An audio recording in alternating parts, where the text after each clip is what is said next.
Delegation, confidence, time management. These are the things that we're talking about today. I'm so happy that you're here. My name is Catherine Cantey. I am an executive coach and podcast host of Business Vitality.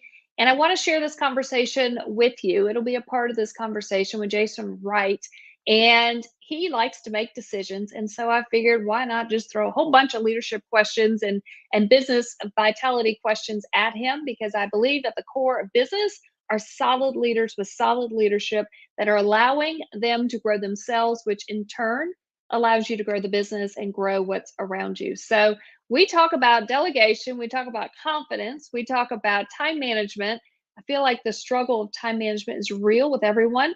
And personally, I'm looking at my own time and I'm trying to figure out, how am I going to navigate the upcoming months in a new way that's going to allow me to be able to do more with the same amount of time? And I know there's a solution to it. I figured it out. And now I'm at the point where I've got to actually implement the change and be able to test it. And if you've heard me talk before, I like to be able to test ideas before I marry ideas. And so I'm going to give it a shot. We're going to see if it works. And I really believe, if I'm going to continue to grow and continue to try new things, I've got to be able to control my time even a little bit more. So I'm going to implement a few time management changes and see how it goes. I enjoyed this conversation with Jason. He's got a real estate background, a marketing background. He was in corporate. He was in corporate not just one time, but twice. He tells a little bit of a story on that. And he shares these stories about delegation and how he's able to do it and grow a business without creating a whole lot of structure, but more empowering his team. So I thought this is a great, example of different ways that people are being able to grow and be able to grow the folks that are around them. So stay tuned, listen to this part of this. If you want to learn more, you want to continue the conversation, please visit me at catherinecantey.com. You can schedule a complimentary call. We can possibly co-create solutions and see how we can, support each other and continue to pay it forward for those that are around us. So the reason I'm doing all this is because I've had so many people pour into me. I feel like it's only right to take what I've learned along the way and to be able to share with others. So if you're interested, want to learn more, visit me at catherinecantey.com. But until then, take a look at this clip. You can also find the full podcast at Business Vitality, and it's found on all the major platforms. We'll have it on YouTube, we'll have it on Apple, we'll have it on Spotify, we'll have it on Amazon. So yeah, check out those. We've been doing these interviews for a number of years now, so it's starting to compile, and I'm excited to be able to share this one with you. So thanks so much for being here. Jason Wright, you are the founder and CEO of Intentionally Inspirational, found on the web at intentionallyinspirational.com. Thank you so much for joining us. Thanks for having me. Excited to be here. Well, I appreciate it. And just kind of at a high level, do you mind talking about Intentionally Inspirational and the work that you're doing? Yeah, sure. So the name always throws people off. So kind of an abbreviated backstory on it. About 8 years ago, I was ready to quit corporate, wanted some control over my time. I just hated getting up early for work. Like, I like to sleep in and stay up late. And I was like, God, is it really that unreasonable that I just pay my bills from home? Like, can I just pay my bills on my time? So I was trying to figure out what I wanted to do. And I woke up one night. I told my wife, I said, hey, Intentionally Inspirational is going to change our life. And she said, what is that? I was like, I don't know yet. So I knew I was building something. I didn't know what. I originally kind of started blogging about quitting the 9-to-5, even though I hadn't done so yet. And we fast forward to now, and what do you know? We're a niche marketing company, and the Intentionally Inspirational, like, it was supposed to be a motivational speaking company to begin with, but anyways, digital marketing, and now I do get to speak to people in my niche, and I get to inspire them, and I take the stage or get to teach them or whatever. So it's all come full circle. It makes sense now. All right, I'm gonna reference. You have a Cabela shirt on. I do. And you said you like to sleep in. Yep. But I know, because I know a few hunters, they can get up super early to go hunt. So Yep. tell me, what you just didn't want to get up early for work, or hunting's kind of, it's a different game? Now, hunting is the one thing I will get up early for, but besides that, I'm not doing it. So yeah, for work, I don't take calls before 10:30. So I love having that ability to wake up and have some coffee and kind of figure out my day and do it that way. But yeah, hunting is one thing, and probably fishing too. The fishing down here is good, so the outdoors gets me excited. So I'll get up early for that. So you moved from the Midwest, Yep. which has good hunting, and down to the coast, so you see a little bit of fishing. So have you fully adjusted to this change in the temperature and Yeah, I mean life? the humidity, like when we moved in, it was 99 degrees and probably just as humid. It was pretty intense, but Indiana, as you know, can be just as humid. It can get pretty nasty as well. So I was used to it within like a week or so. I'm not used to all the opportunities with fishing. Like in the neighborhood, I can fish freshwater and saltwater from the same neighborhood, which is just overwhelming. I'm like a kid in a candy store. It's like my childhood dream. So the South's cool. The food's great. The people are great. It moves a bit slower. It's friendly. I've got no complaints. I'm pretty happy. I wish we'd have done it a couple years sooner, to be honest with you. That's fantastic. Yeah, you referenced that. I remember Indiana, and I grew up. I spent 7 years in Indiana, so I remember that. Remember the snow, and then living in South Carolina, just a big transition for me. So we're kind of neighbors now that you think about it. When Yeah. you think about this big world, and yeah, they do. We move a little slow, and I know when I traveled, like it was always fast, fast, fast for corporate, and I'd Yeah. come home and I'm like, whoa, these people really are driving 35 miles an hour. I literally have to slow down. This is insane. Yeah. So, yeah, it's like a good check, because you look at your life and you're like, do I want to keep doing the fast paced, crazy stuff? Or do I want to control my time? Kind of like what you're talking about. And that's all in the background. You've got a little bit of HR experience. Yep. So, is that what you were doing before all of this? Or do you mind kind of talking about that a little bit? I do not mind. So yeah, HR and safety and sales were the things I did in corporate.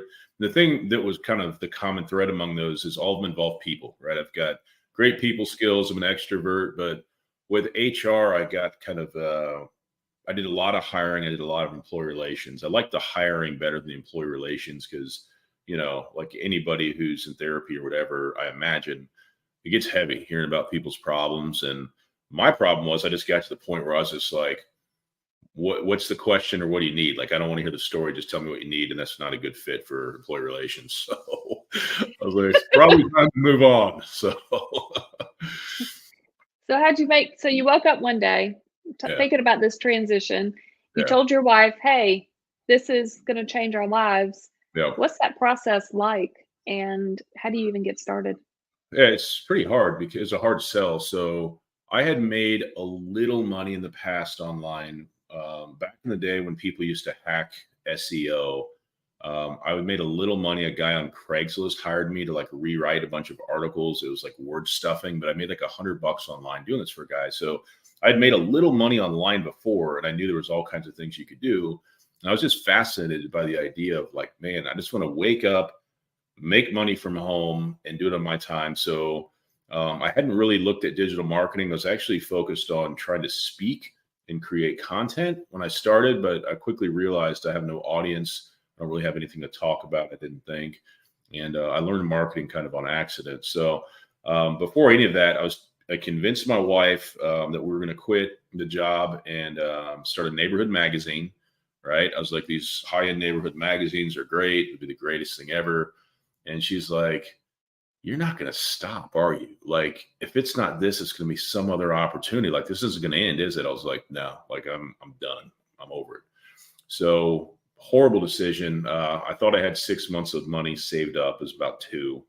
Went and quit my job and they gave me insurance for a month afterwards, which was pretty cool. But I went and bought a luxury car the day after I quit with no income, which was pretty dumb. So 2 months later, I was like, hey, we're in trouble. We have no money and can't pay the bills. And I don't know what I'm doing still. So, yeah, I ended up having to go back to corporate. So I had to quit corporate twice. But my wife's not the risk taker. She's not the visionary. She's like, hey, we have income. We have insurance. Like, don't disrupt what we've got. And I was like, yeah, I'm dead inside. We're disrupting it. So that's kind of how that started for sure.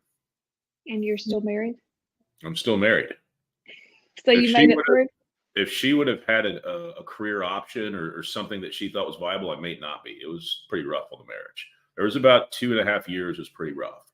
And I try to tell Yeah. people, like, I have friends that'll say stuff like, man, you're so lucky, like blah, blah, blah, like whatever they think is, I'm lucky for. And I'm like, you don't understand the cost. Like the cost to do big things can be quite serious. And that's an example of it right there. So you get out of stuff what you put into it, but there's a cost to everything. Yeah, I feel like nobody really tells us you work hard at work, but you got to work hard at home too. I mean, Yeah. you can't just come home and be tired and they get the leftovers. A Yeah. lot of the executive coaching that I do, they realize, oh, wait a minute, I got to actually, like, who we are at work is the same person who we are at home. And I Yep. can get guilty of it too. I can come home, I'm just tired, and I'm like, I don't want to talk, I don't want to do anything. And you got two people who don't want to talk, don't want to do anything, and you're just like, what the heck's going on here?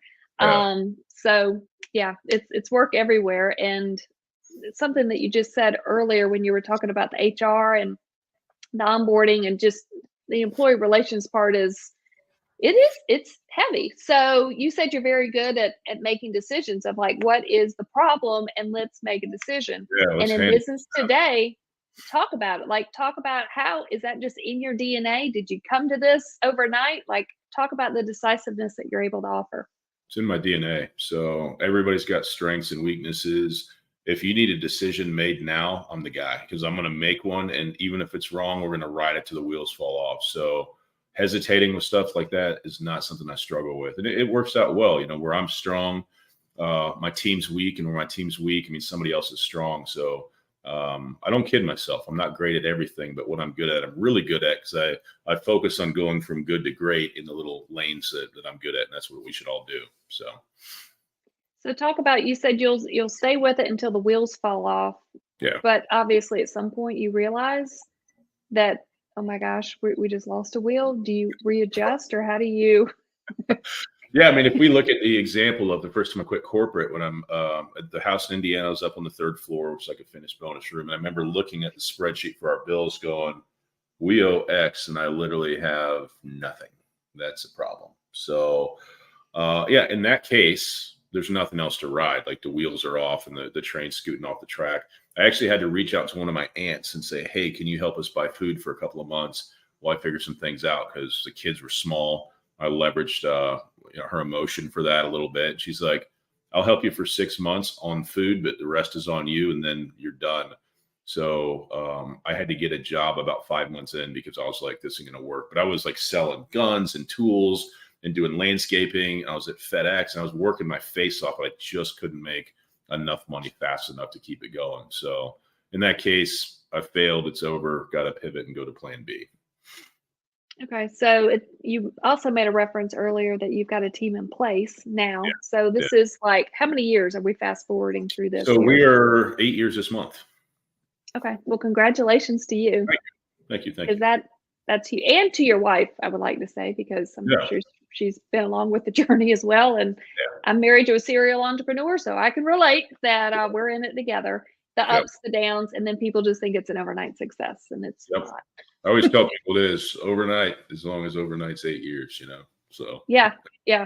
Well, yours is shorter. I like to say an overnight success is, I don't know, 15 years. It's kind of like, oh, y'all got lucky. I'm like, no, it was just ugly and y'all didn't see it. Yeah, so nothing to do with it. Yeah. Well, maybe we stick to it long enough that we can get the wheels back on eventually if we try enough stuff. Tell me about the team and how do you go to building out this team? So we've fast forwarded 8 years. You talk about, I imagine you're delegating at this point of being able to get that out, but like, how are you building this team, and can you talk about that? Yeah, so it's interesting. So one thing, like I said earlier, I liked about HR was the hiring, and I think I got to hire. I worked in a lot of like warehousing and high turnover environments. So I think I got to hire about 3,500 people in my years in HR, which is great. It's a great experience. Mm-hmm. So, I always had ideas on like the company. Some companies would let me do it, some wouldn't. But to be able to own my process, complete freedom around the hiring is great. So it's me and my wife and 7 others. There's 9 of us. And it's all ladies, but I actually just hired a guy last night. So guys usually don't work out in our company because the other ladies run them out if they're no good. So it is my management style is that I don't have a management style. I'm like, here's the reins, run it like it's your company. If it doesn't work, we'll figure it out really quick. But it's a freedom first business. So, and people all the time will say, well, that'll never work. I'm like, it's working now. And it's always employees that say that don't have a business. All the time people argue with me. So we have three managers. They're all military wives, except for one, but we have three military families on the team, all in the Southeast. I didn't plan this; it just worked out this way. And I give everybody enough rope to hang themselves, so to speak, right? And that's probably not even a good analogy. I give them all complete creative freedom, right? So if this is what we're doing, I don't even have an idea. Figure out your own process. Here's my process. Find a better one. Do whatever you like. I don't care about their process because I've learned about myself. The creative process is the most important thing. When somebody takes that away from me, I feel dead inside. I'm not going to do that to anybody else, right? Mhm. So